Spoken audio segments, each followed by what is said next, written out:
السلام علیکم داملای عزیز، همین شعر خلقی را تحلیل کنید. آیا حقیقت دارد یا نه؟ این برادر سیوم بار شد همین شعر می نویسد و 3 بار ما فکر کردیم که حاجت به جوابش نیست، که بسیار ضرور بوده است، که بسیار گشته و برگشته یک شعر خلقی بوده است که ما و شما میگوییم یک مکر زنی لاشه صدها خرابار باشد، 100 مکر کند شیطان شاگرد زنک باشد. آیا این حقیقت دارد؟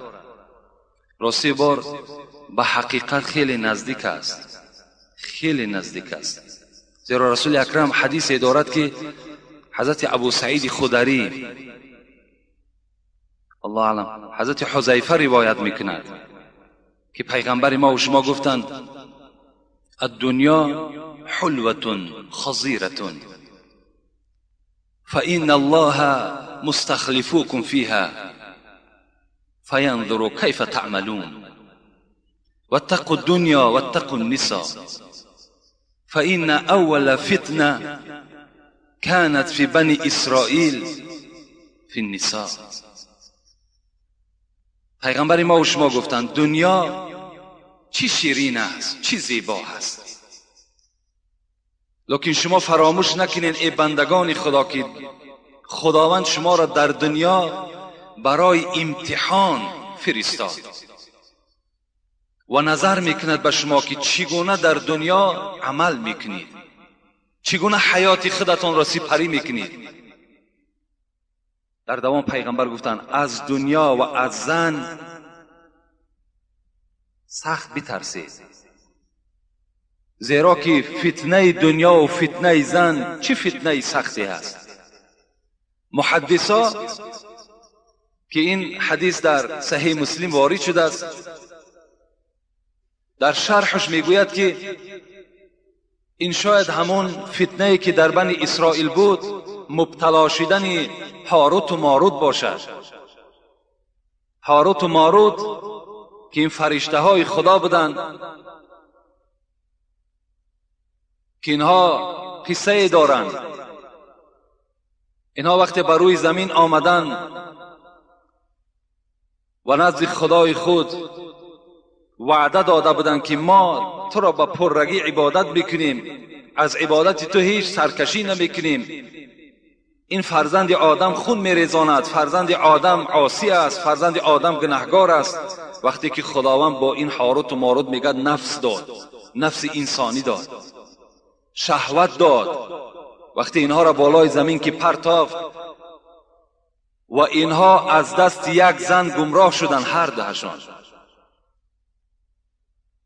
و امروز در تمام دنیا دشمنان اسلام برای مسلمان ها را شرمنده کردن، برای اسلام رخنه کردن، فقط فتنه زنها را استفاده میکنند. برای همین این یگان جای تعجبش نیست.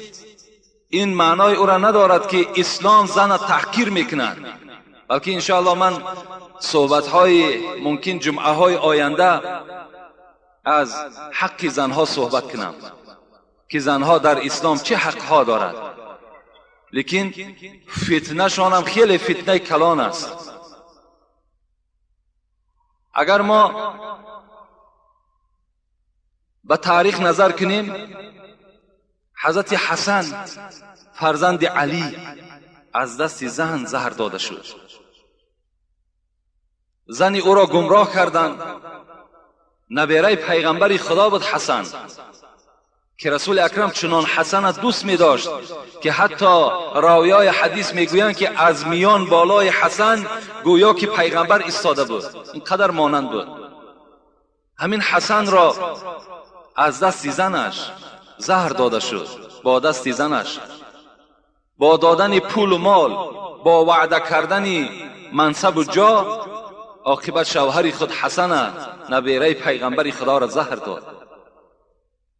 یا اگر تاریخ بلعم نظر کنیم، بلعم حضرت شیخ بودند، از دست زن از دنیا بی ایمان گذاشتند. یا شیخ برسیسار هم اگر در تاریخ ها نظر کنیم، از حساب فتنه زن از دنیا به ایمان گذشتن. چی فتنه های کلان کردند، چگونه بزرگهای را از راه اسلام بیراه کردند. از این خاطر این شعر البته حقیقت دارد و پیغمبرم فرمودند شما بسیار احتیاط باشین از مکر زن، از فریب زن، از حیله های زن. دوره های میگد امیر المؤمنین حضرت عمر بود. یک زنی میگوید نزد حضرت عمر آمدند و خواستند یک فتنه را زنده کنند. آمدند و نزد حضرت عمر گفتند ای عمر، الحال یک مرد بالای من خواست که یک کار نادرست را یعنی زنا را برپا کند. من خودداری کردم، من از دست او رها کردم. لکن گفت اگر عمر باور نکنی، گفت ان همین جامعه که میبینی آب سفیدی که در جامعه من، همین آب منی همون مرد است. حضرت عمر وقتی این دیدن حیرت ماندن. باید که اون کسی که دست درازی به سوی این زن کرده بود و باید جزا دادن در کار. در حال حضرت علی را دعوت کرد. گو علی، گو رأی تو چیست؟ فکر تو گفت در همین گفتار زن چی هست؟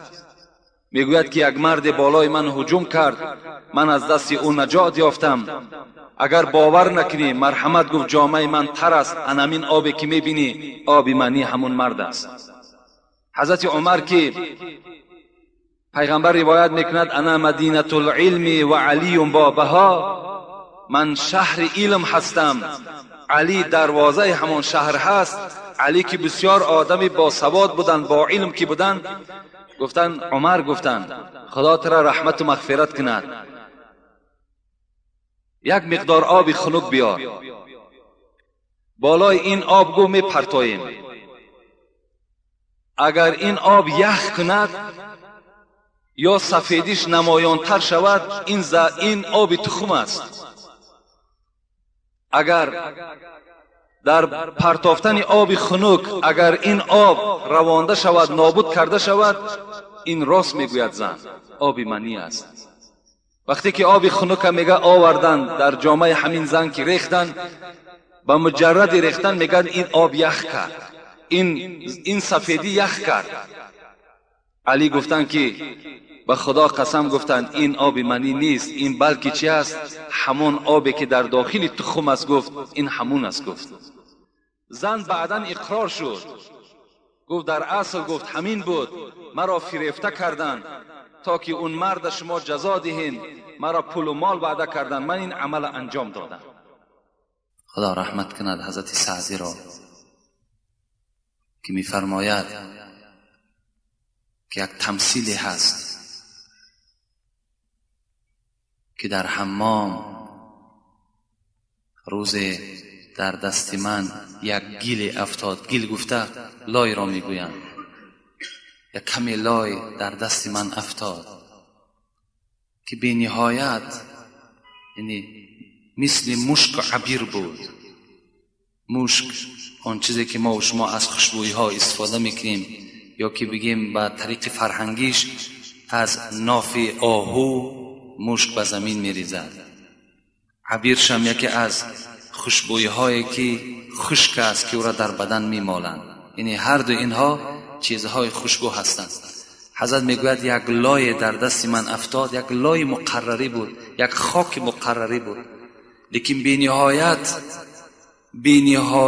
نهایت بوی خوب داشت. و دو گفتم که مشکی یا عبیری، کی از بوی دلاویزی تو مستم؟ تو مشک هستی یا عبیر هستی؟ بالای هیچ مانندی، به خاک هیچ مانندی نداری. بگفتا من گلی ناچیز بودم. سعدی گفت آگاه باش که من نه مشک هستم نه عبیر هستم، بلکه من یک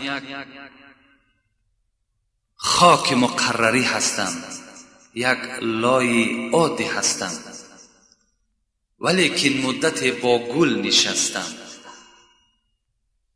این بوی خوشی که از من میبینی، حضرت گفتند سبب اون دارد که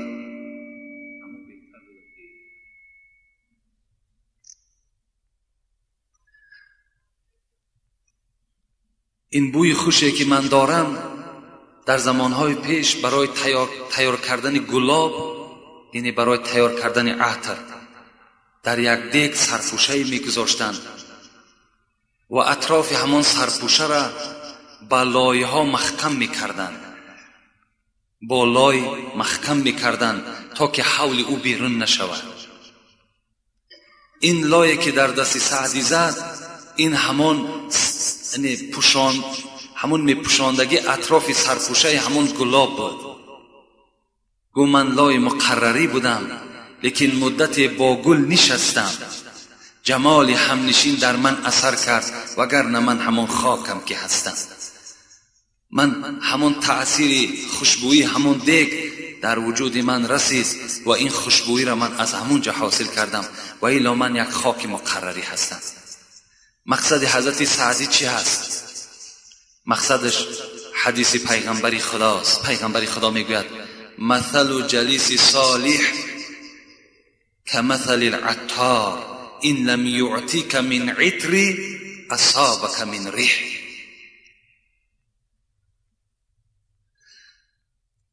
پیغمبر گفتند همنشین با آدمی نیک، با آدمی خوب، با عالم، همنشین در صحبت امر معروف و نهی از منکر مثل دکان عطر فروش است. این لم یعطیک من عطر اصابک من ریح. اگر چنده که دکان فروش عطر به تو عطا هم که نکند، از بوی خوش او تو استفاده میکنی. اگر چنده که شما علم دامولا را گرفته هم که نتانین، لکن از صحبت او بهره میبرید، از صحبت او شما فایده میکنید. از این خاطر چی میگوید مولوی؟ از این گویم به نیکان زود آمیز.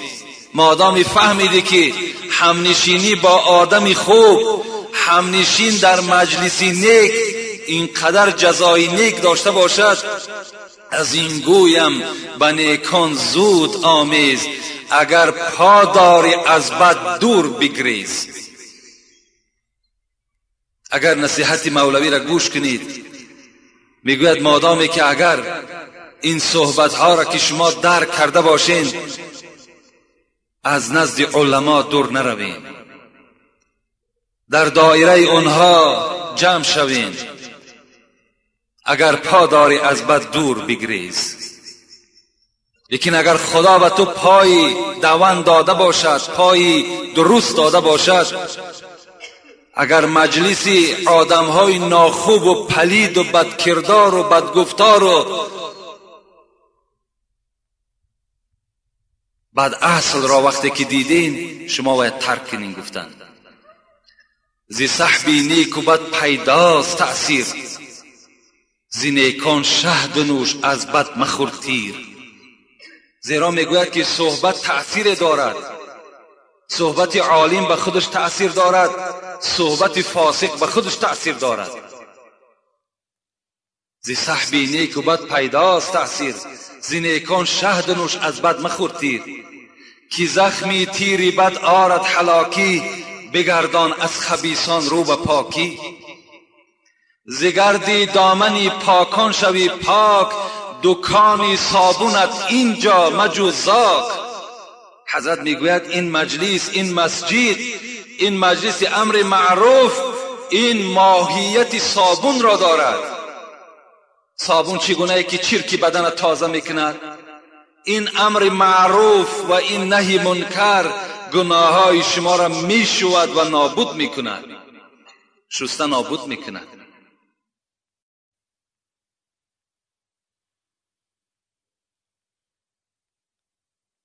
حضرت سفیان ثوری چی میگوید؟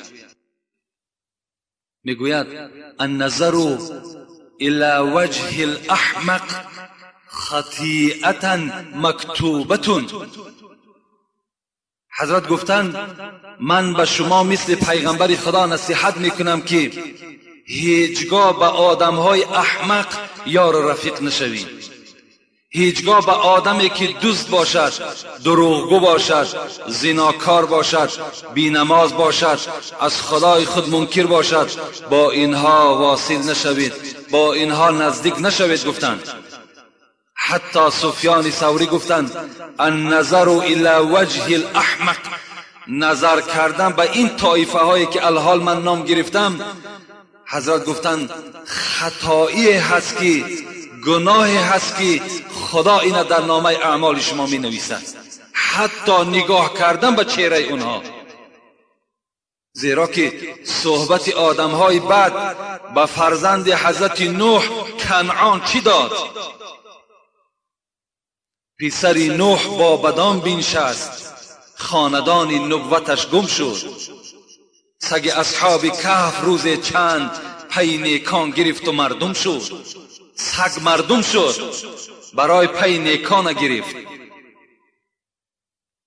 لیکن فرزند نوح کنعان وقتی صحبت ناخوب برای خود اختیار کرد، از امر خدای پدری خود، خدای جهانیان وقتی که روی گردانید، خداوند وی را از خاندان حضرت نوح، از فرزندی حضرت نوح خط زد، گفت این از خاندان تو نیست. با بدان کم نشین که صحبت بد گرچه پاکی تو را پلید کند، آفتاب برین بزرگ را پاره ابر ناپدید کند. این حضرت ها بیهوده نگفتند. صحبت های آدم ناخوب برای خود اختیار نکنید، این صحبت بهترین صحبت برای شماست.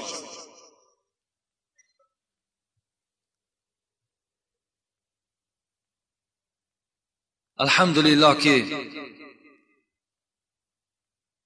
حکمای ما و شما میگویند مقاطعت الاحمق قربان الی الله. کسی که اگر از آدم ناخوب، از مجلس پلید وقتی که پشت میگرداند، معنای چی را دارد؟ قربان الی الله. وی قریبی به درگاه پروردگار شده است. تا زمانی که وی در این معرکه افلاس اشتراک دارد، وی در درگاه خدا هیچ قدر و قیمت ندارد. وقتی این مجلس را ترک میکند، وقتی که این مجلس ما را انتخاب میکند، وی به سوی خدا نزدیک میشود، وی در نزد خدا منزلت پیدا میکند. اعوذ بالله من الشیطان الرجیم. بسم الله الرحمن الرحیم. کنتم خیر امت اخرجت للناس تأمرون بالمعروف و تنهون عن المنکر. صدق الله العظیم. خداوند در سوره آل عمران در آیت 110 این برای ما و شما گوشزد میکند، خبر میدهد. چی میگوید؟ میگوید ای امت محمد صلی الله علیه و سلم، پیش از پیغمبر شما هم پیغمبرهای زیاد آمدگی هست، لیکن در قدر و در منزلت شما از همه امتهای پیشین دیده برتری دارید، افضلیتی دارید. شما در نزد من مکرمتر هستید ای امت محمد. برای چی؟ تأمرون بالمعروف و تنهون عن المنکر. زیرا که شما ای امت محمد در بین خودتان، در معرکه های خودتان، در خانه های خودتان دائم امر معروف و نهی از منکر دارید. به خاطر امر معروف و نهی از منکر شما نسبت همه پیغمبرهای گذشته شما بهتر هستید. یعنی امت محمد بهترین امت به حساب می رود. حتی رسول اکرم ببینید فضیلت امر معروف به ما و شما چی میگوید؟ میگوید لا یقعد قوم یذکرون الله عز وجل الا حفتهم الملائکه و غشیتهم الرحمه و نزلت علیهم السکینه و ذکرهم الله فی من عنده. رواه مسلم.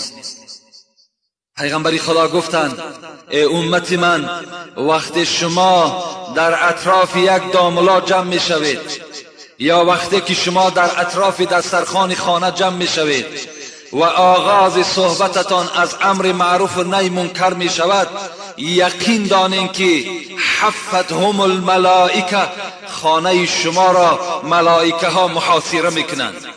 ملائکه های رحمت خدا اطراف خانه شما را محاصره میکنند، جمع میشوند. و غشیتهم الرحمه، بالای خاندان شما تا داخل خانه شما مثل باران رحمت خداوندی میریزد. و نزلت علیهم السکینه، و دلهای شما چه یک آرامش پیدا میکند. پیغمبر خدا گفتند و ذکرهم الله فی من عنده. بزرگی شما، گفت پیغمبر، در این است که نام به نام شما را خدای مبارک در نزد ملائکه ها یاد میکند که فلانی ابن فلانی امروز در معرکه امر معروف و نهی از منکر اشتراک دارد. نام به نام فلانی ابن فلانی. خوش به حال همه شما که امروز نام شما در نزد خدای یک و یگانه صدا داده ایستاده است. زیرا خدای ما و شما چی میگوید؟ انا معه اذا ذکرتنی، من همراه آن بنده هستم که در یاد من باشد، در مجلس خیر باشد، اون زمان من در یاد اونها هستم، اون زمان من هم اونها را یادآوری میکنم. خیرا منهم و اکبر، از شما دیده بهتر من شما را یاد میکنم و در بین جمعیت خیلی کلان از ملائکه ها شما را یادآوری میکنم. این است دیگر فضیلتی که از امر معروف و نهی از منکر است. حدیثی که من بر شما خوانده بودم که وی به انجام رسانده نتوانستیم جمعه پیشین، این راویش حضرت عایشه صدیقه بود، مادر ما و شما بود که پیغمبر خدا گفته بود است انه خلق کل انسان بنی آدم من بنی آدم علی 60 و 300 مفصل. همه شما ای فرزند آدم از 360 رگ و پیوند عبارت هستین، گفت پیغمبر.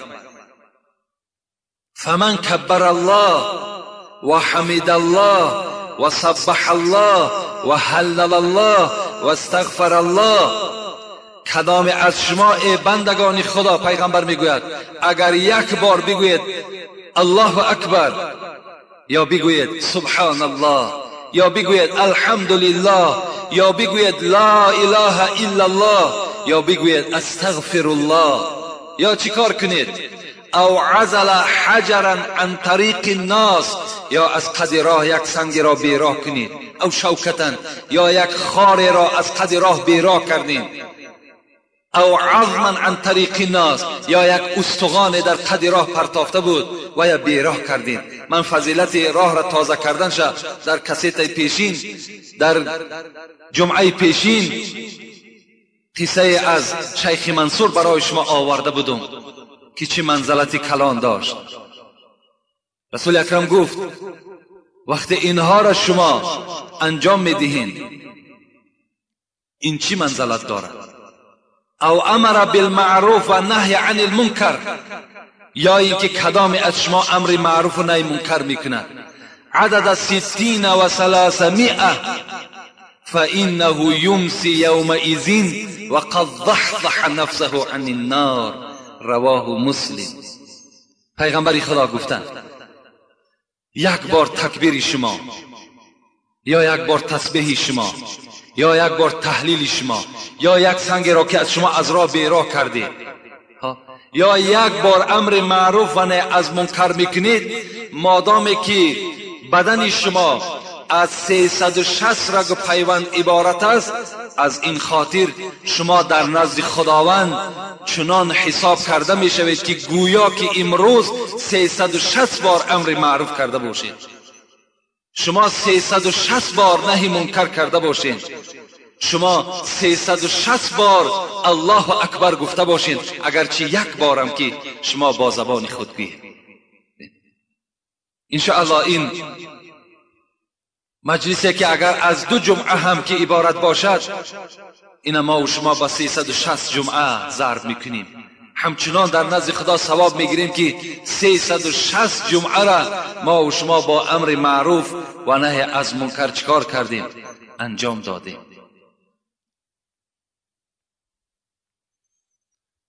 لیکن متاسفانه امروز بسیاری از بندگان خدا از امر معروف و نهی از منکر روی میگردانند. امروز امر معروف و نهی منکر را نمیخواهند، حتی که امر معروف و نهی منکر میکردگی را هم بد میبینند. چگونه ای که حضرت حذیفه میگوید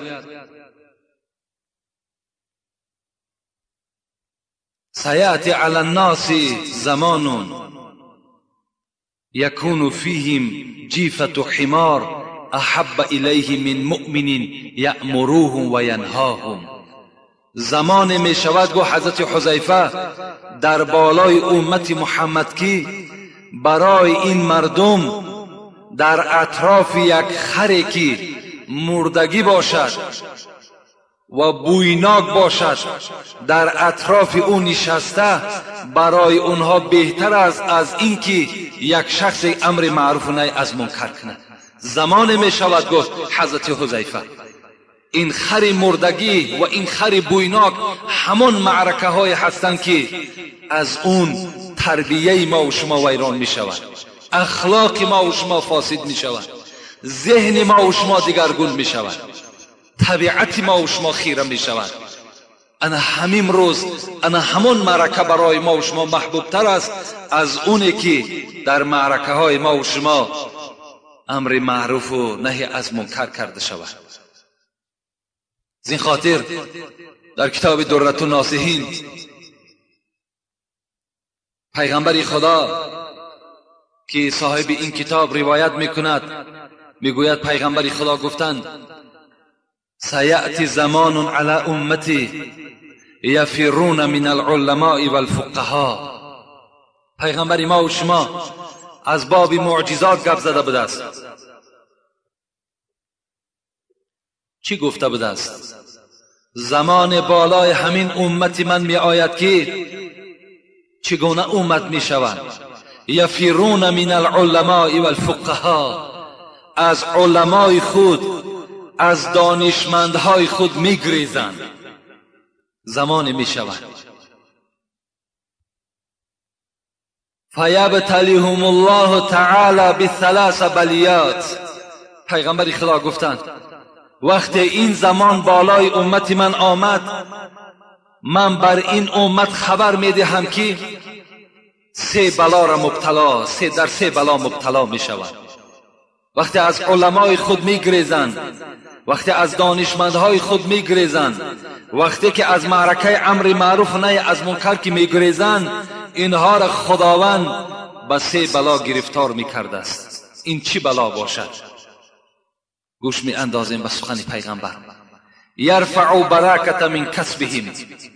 پیغمبر گفتند یکم ضربه که بر این طایفه می رسد این است که برکات خدا از کسب او می بردارد. اگر شبان روزن سال و ماه که اگر کار کند، وی صاحب نان نمی شود، وی صاحب خانه آباد نمی شود، وی هیچگاه وقتی خوش را دیراب نمی کند، زیرا که برکات اون جمعیت، برکات اون شهر خداوند برداشت. به سبب چی؟ به سببی که امر معروف و نهی از منکر در اون شهر صدا نمی دهد، به سبب آنه که مردم اون شهر همه محبوب دنیا شدند.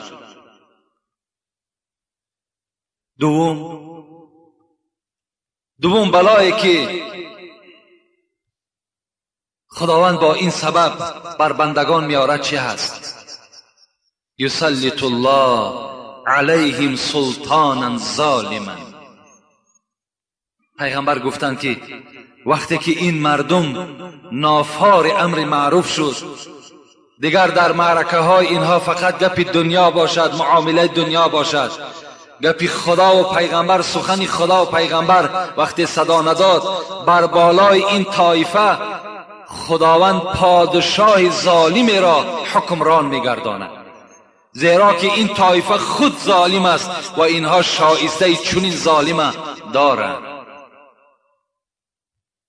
سوم، در بعض کتب میگوید پیغمبر خدا از گفتن سیوم بلا کمی توقف کردند، نگفتند، زیرا بسیار بلای مشکلی بوده است که رسول اکرم بعد مدت گفتند کسانی که در دنیا امر معروف نمیخواهند، نهی منکر نمیخواهند، از امر معروف و نهی منکر میگریزند، یخرجون من الدنیا بغیر ایمان، از دنیا خارج میشوند.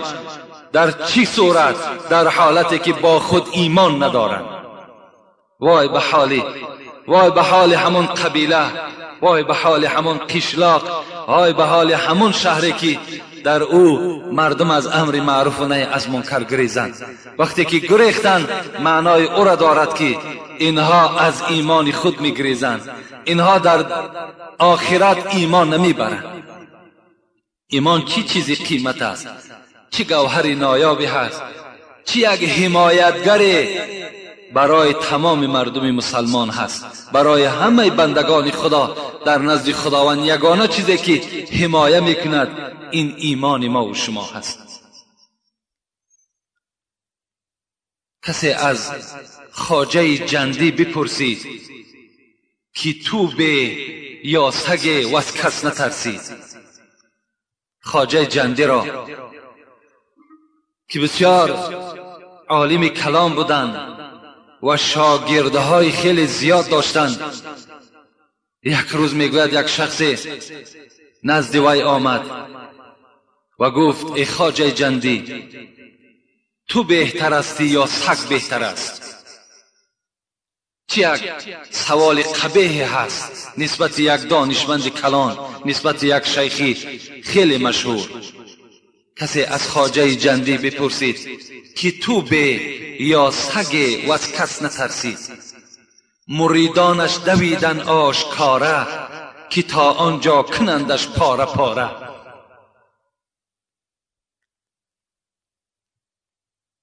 با یک جا جمع کرد آن جمله را پیر، بگفتا نیستم آگاه ز تقدیر.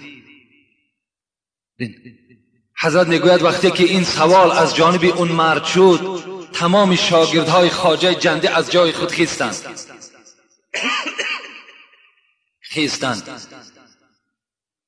و حمله به سوی همان سوال دهنده کردند که استاد ما را میگویی تو بهتر است یا سگ بهتر است؟ حضرت چی گفتند؟ شاگردها را در یک کنار جمع کرد و به سوی اون مرد گفت نیم آگاه ز تقدیر، من از تقدیر خود، از ازلیات خود خبر ندارم. گر از اوباش ره ایمان برم من، گر از اوباش ره ایمان برم من،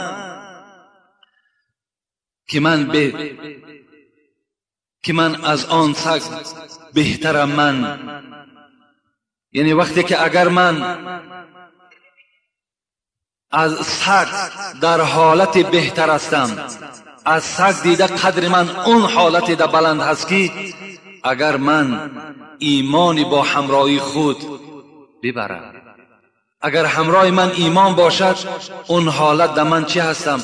از این سگی که این مرد سوال کرد من بهتر هستم. و اگر ایمان نخواهم برد ز اوباش، چموی بودم من در سگ کاش.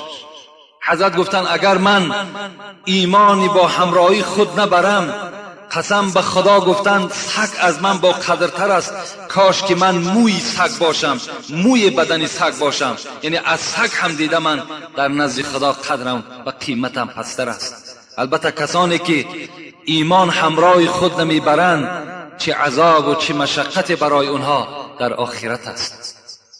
حتی اگر سوره عمه میگویه ما و شما پاره 30 از قرآن، اولی اون سوره چی میگوید؟ وقتی کافرها را بینین و یقول الکافر یا لیتنی کنت ترابا، وقتی عذابهای بی ایمانها را میبینن، وقتی عذاب میبینن که آدمی بی ایمان چه عذابهای هر رنگه و دیگرگون را میبینن، چی میگفتند؟ خدایا کاش که ما را خاک میگردانیدی و کافر نمیکردی. میگوید حتی در روز قیامت حیوان از حیوان انتقام میگیرد. همون حیوانی که در دنیا شاخ داشت، حیوانی بی شاخ زده باشد، وقتی همون شاخدار و بی شاخ خدا حاضر میکند و این انتقام از شاخدار که میگیرد، بعد این حیوانها دعا میکردند که خدایا اکنون ما را خاک بگردان. خداوند این حیوانهایی که در دنیا وجود دارند همه اینها را در قیامت به خاک مبدل میگردانیده است. وقتی کافرها که میگوید این خاک شدن حیوانها را که میدیدند، بعد چی میگفتند؟ پروردگارا ما را حیوان بگردان یا ما را خاک بگردان. لیکن اون صورت دیگر دعای اونها قبول نمی شود. دعای کسی که از دنیا به ایمان رفت، وای چی هست؟ وای در نزد خدا البته عذاب دردناک می کشد. این از کسانی که در دنیا از امر معروف و نهی از منکر روی می گردانند. حضرت مولوی جنونی خدا رحمتش کند برای کسانی که از امر معروف می گریزند، امر معروف برای خود یک معرکه خوب نمی دانند، یک نظم می آرد. می گوید زی ذکرم آنکه رو تابد به دنیا، زی ذکرم آنکه رو تابد به دنیا، به فردا حشر سازم زشت و اعما. کسانی که در دنیا اگر از قرآن رو میگردانند، کسانی که در دنیا از عبادت خدا رو میگردانند، کسانی که در دنیا از امر معروف و نهی از منکر روی میگردانند، به فردا حشر سازم زشت و اعما. قیامت اینها چه قیامت دهشتناکی هست خدا میگوید. و اینها وقتی که از خاک سر میبردارند نابینا هستند.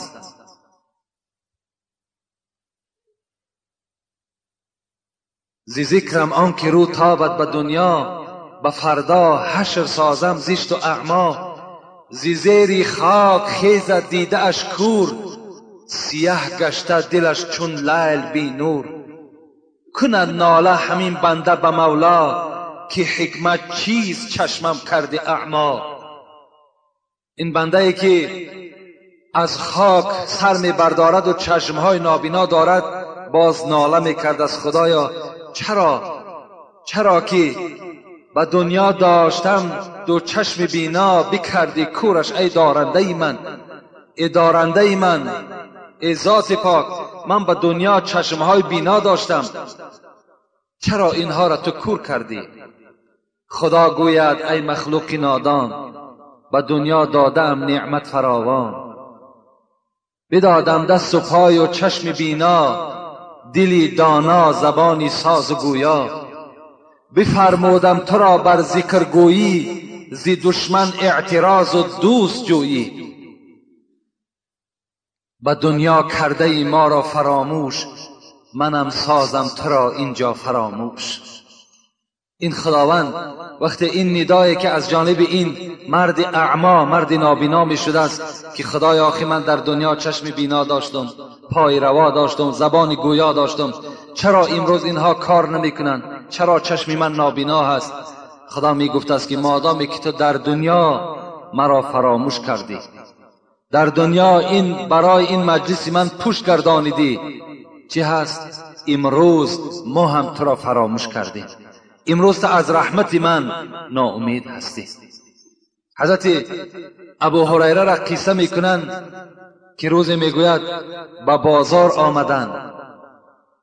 آمدن نگاه کردند که بازار بی نهایت در بزم و جوش است، یعنی همه سوداگرها مال خود سودا میکنند.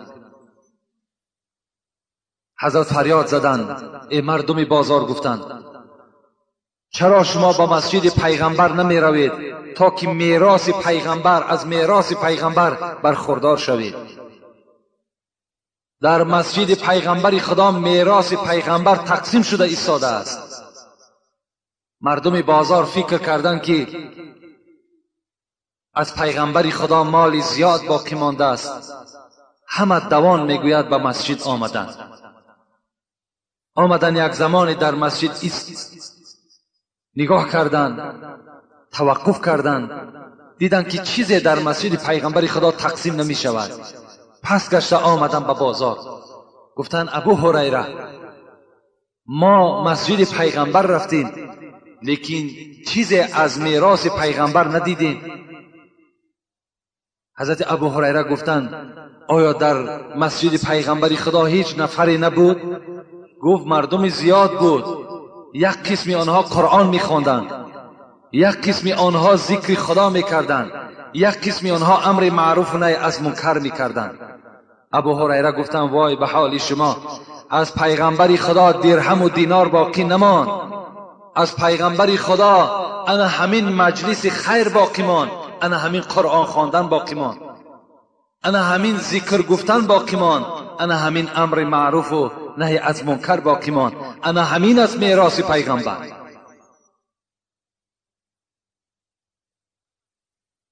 حضرت داوود پدر حضرت سلیمان در مناجات خود گفته بود است الهی اذا رأیتنی اجاوز مجالس الذاکرین الى مجالس الغافلین فاکسر رجلی فانها نعمة. حضرت داوود به سوی خدای خود، پیغمبر است، مناجات کرده بود از پروردگارا. وقتی که در یک پارچه زمین مجلس خیر می رود، یعنی مثل مجلس ما و شما، مجلس امر معروف و نهی از منکر می گذرد، وقتی که اگر من از این مجلس گذر کنم به سوی مجلس غافلا روم، یعنی آدم هایی که در امر معروف و نهی از منکر اشتراک ندارند، اگر این چنین حالت بر من رخ دهد، دعا کرده بود از خداوندا فکسر رجلیه، پایهای مرا شکن، پایهای مرا شکن که من از مجلس امر معروف گذر کنم و به سوی مجلس غافل ها حرکت کنم. و فرزند حضرت داوود حضرت سلیمان قصه میارد که مر سلیمان علیه السلام بعابد من بنی اسرائیل. حضرت سلیمان که فرزند حضرت داوود است میگوید باره به نزد یک شیخ که از بنی اسرائیل بود گذر کردند. حضرت سلیمان ساعتها لشکرش میگذشت، یعنی چی لشکرهای زمینی و چی لشکرهای آسمانی همه گذر میکردند. وقتی گذر کرد این شیخ نگاه کرد و حضرت سلیمان را گفت، حضرت سلیمان گفت خوش به حال تو، لقد اتاک الله ملکا عظیما، چه حالت خوب داری، چه قدر و منزلت خیلی بلندی در نزد خدا داری که خداوند این قدر مال زیاد را برای تو نصیب گردانید. ساعتها ملک تو می رود تا حال انجام نیافته است. حضرت سلیمان با این مالداری خود، با این دولتداری خود مغرور ناشیده چی گفتند؟ گفتند لتسبیحة فی صحیفة مؤمن خیر مما اعطی ابن داوود. قسم به خدا گفت حضرت سلیمان، ای شیخ گفت یک تسبیحی که تو میگویی، سبحان الله که تو میگویی، یا یک باری که تو میگویی الله اکبر، یا در یک مجلس امر معروف و نهی از منکر که تو اشتراک میکنی، قسم به خدا که از ملک سلیمان دیده این بهتر است. لأن ثواب تسبیح یبقا و ملک سلیمان یفنا. آیا گفت برای چی؟ برای چی گفت مجلس امر معروف؟ برای چی ذکر تو از ملک سلیمان دیده بهتر است؟ برای آنه که ثواب این ذکر، ثواب این مجلس در نامه اعمال نویسانده می شود. لیکن ملک سلیمان یفنا، ملک سلیمان نابود می شود.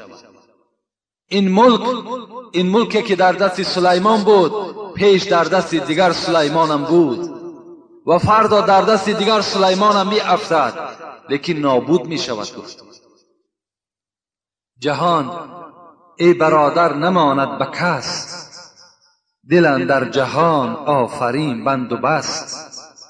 مکن تکیه بر ملک دنیا و پوشت، که بسیار همچو تو پرورد و کشت. چو قصد رفتن کند جان پاک، چه بر روی تخت مردن چه بر روی خاک. البته جهان همین است. انشاءالله این صحبت هایی که شما نه این جمعه، نه جمعه پیشین، بلکه هر جمعه که شما می آیید و این صحبت های یک ساعته که شما از آنها بهره می گیرید، گوش می اندازید، اینها برای شما نور هستند.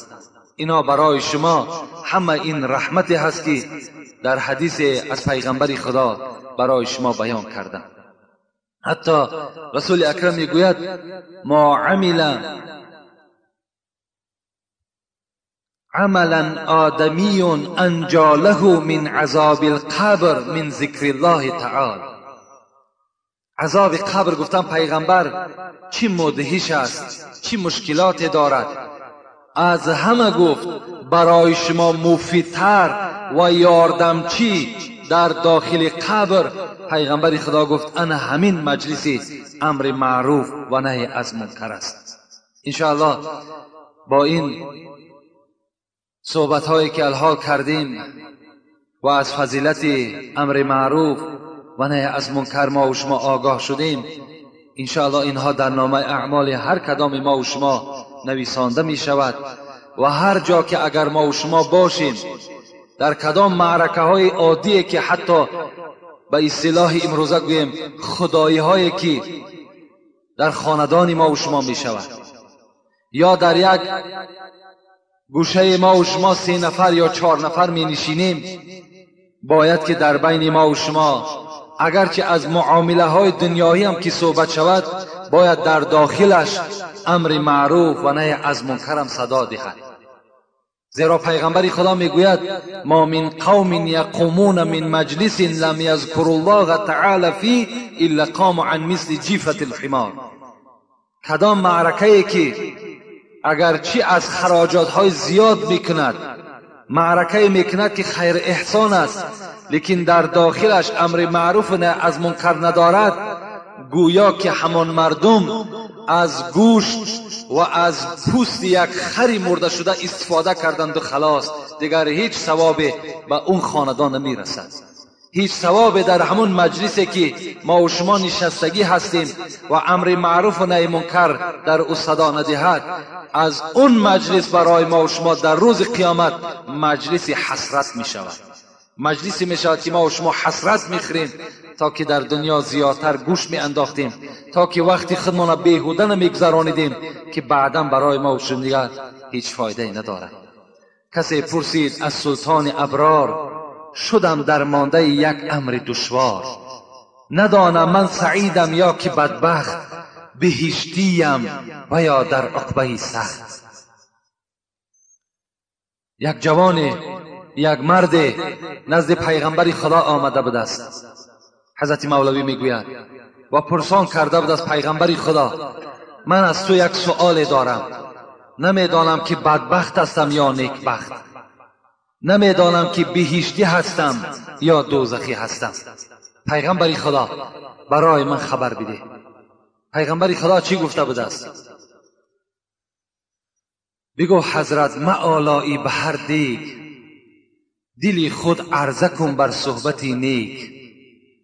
اگر مائل شود دل نیک بختی، بکش سوی عزیزان زود رختی. دلت گر صحبت نیکان نخواهد، بدان که دوزخی سوزان بخواهد.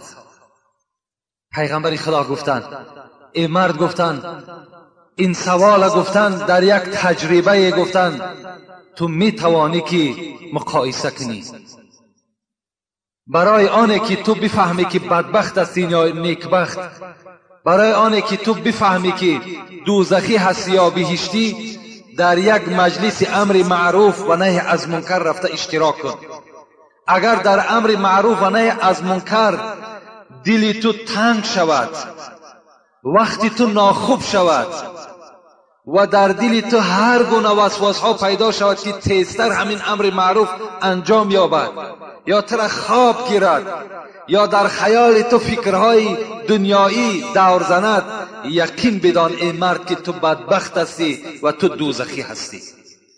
لیکن وقتی که اگر در امر معروف و نهی از منکر دل تو نرم شد، ذوق تو زیادتر شد، باز جمعه دیگر را بی طاقتانه انتظاری کشیدی، یقین بدان که تو جنتی هستی، یقین بدان که تو نیکبخت هستی. به پیغمبری خدا کسانی که میخواهن و نمیخواهنشان با امر معروف و نهی از منکر حواله کردن. بهترین عمل که موصوف است نهی منکر و امر معروف است. بهترین عملی که در نزد خدا ثواب دارد، اجر دارد، این امر معروف و نهی از منکر است. بسیاری از برادرانی که امروز ماشین های شما بیرون مسجد قرار دارد، شما در مگنیتوفون های خود کسیته های امر معروف استفاده کنید. شما در راه هستین، در سفر هستین، بگذارین آن سرودهای را که به شما هیچ بهبودی پیدا نمیکنند. اگر سرودی که یا شعری که وای معنا داشته باشد، وای به فایده جان شما باشد، به فایده آخرت شما باشد، گوش اندازین، وای غلط نیست.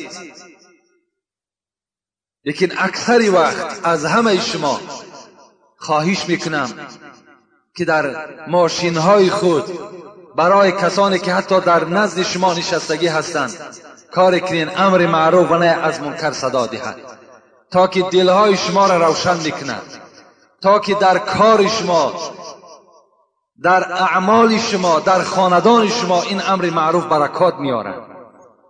و از همه شما که الحمدلله در خاندان شما مگنیتوفون ها دارین، در مگنیتوفون هایی که در خانه ها هست که امروز از تمام خاندان مسلمان آواز سرودهای بلند و حتی معنای اونها را هیچ کدام ما و شما به فهمش نمی رویم صدا می دهند، اونها را شما می توانید که با کسیته های امر معروف و نهی از منکر مبدل بگردانید، تا که دختری تو گوش اندازد، تا که بچه تو گوش اندازد، تا که مادر تو گوش اندازد. شاید که از این سخنها، زیرا این خدا گفت است فذکر فان الذکر تنفع للمؤمنین، شما به مردم امر معروف کنید، نهی از منکر کنید، شاید که اونها به خود بیایند، شاید که اونها اصلاح شوند. من باوری دارم که بعد گوش کردن این کسیته ها شما انشاءالله باز اصلاح تر می شوید، باز ایمان شما قوی تر می شود. یکی وقتی که این سخنهای بی معنی و هر یک گونه حجویایی که در کسیته ها جا داده شده است که همه اونها دروغ است، وقتی اونها را شما گوش می اندازید، اونها طبیعت شما را خیره می کند، دلهای شما را تاریک می کند. دل آدم که تاریک شد، دل آدم که سیاه شد، وای گناهگار می شود. وقتی گناهگار شدی تا از رحمت خدا دور می شوی. این است فضیلت امر معروف و نهی از منکر. جمعه آینده خدا خواسته باشد در باب فضیلت، یعنی سوال و جواب های زیاد هست، انشاءالله جمعه آینده به سوال و جواب میگذرانیم و جمعه آیندهش خدا خواسته باشد در باب یعنی حق زنها در شریعت. زن در شریعت چه حق دارد، چه حقوق دارد. از روزی که اسلام آمد حق زنها تا چه اندازه بلند شد و تا اسلام مرتبه زنها چگونه بود. انشاءالله این جمعه آینده نه جمعه آیندهش زنده و سلامت باشیم با شما صحبت میکنیم. الحال اینجا یک چند برادرها پیغام ها کردن، میخواهم در حق اونها دعا کنیم. یک برادرمان عبدالرحیم بوده است در داروخانه روح‌افزا، یعنی یک مبلغی برای یاردم همین مسجد روان کردند و برادرهایش از دنیا گذشتگی که عبدالصمد و نظرمد، در حق اینها گفتن دعا کنین خدای مهربان این برادرهای عبدالرحیم را رحمت و مغفرت بگرداند، روحشان شاد، قبرهاشون خدای پرنور بگرداند و خود عبدالرحیم را خدایا در عوض این خیر احسانی که برای یاردم مسجد کردن، خدایا در هر یک عوض هر یک درهمش حسنات در نامه اعمالش کتابت کنی. آمین یا رب العالمین. هر جمعه در صندوق خیریه‌ای که داریم 30 سامان و 40 سامان وارد می شود که اینها هم برای آبادانی این مسجد صرف می شود و صرف شده ایستاده است. و یک برادر دیگر هم باز الحال یاردم کردند که نامم میگوید بابای داستی بود، ولی که نامم را عقید داملا خالمراد سید حامد گذاشته بوده است. سید حامد گذاشته است. اینم برادرم خواستن که در حقشون دعا کنیم. البته اولا خوش به حالشون که همین نامهای داستی و تور و تیشه و همین ها را گم کردن در کار. اینا نام مسلمان نیستن. الحال شما در 70 هم که باشین تغییرشون بدین. شرط نیست که در همون شهادتنامه ها خط بزنید، بلکه شما پیش یک داملا میرین نام شما را اعلان میکنند که مثال امروز نام تو داستی نه، بلکه نام تو سید حامد یا نام تو محمود یا نام تو احمد. وقتی همون نام تو را وقتی که گرفت البته این نام کتابی می شود و روز قیامت فریاد نام تو به همین نامی که الحال گذاشتن در دنیا انا همین نام قطعی صدا می دهد. وقتی در قیامت عیب است که وقتی نام فرزند مسلمان و نام مثال داستی و تور و تیشه و یا دیگر زمانه حاضرت نام هایی که برآمده صدا می دهد. این شرمندگی هست. اینها خلاف سنت هستند. اینها را همتان در کجای باشین. شرط نیست که شما آب ضیافتین، میلش دسترسش باشد و اگر دلش چقدر طاقت نکند ضیافت کند وایم پیش راه شما نمیگیریم. لیکن به ضیافت هم همان نزد داملا آمده یک نامش داملا میگذراند کرامن کاتبین یعلمون ما تفعلون.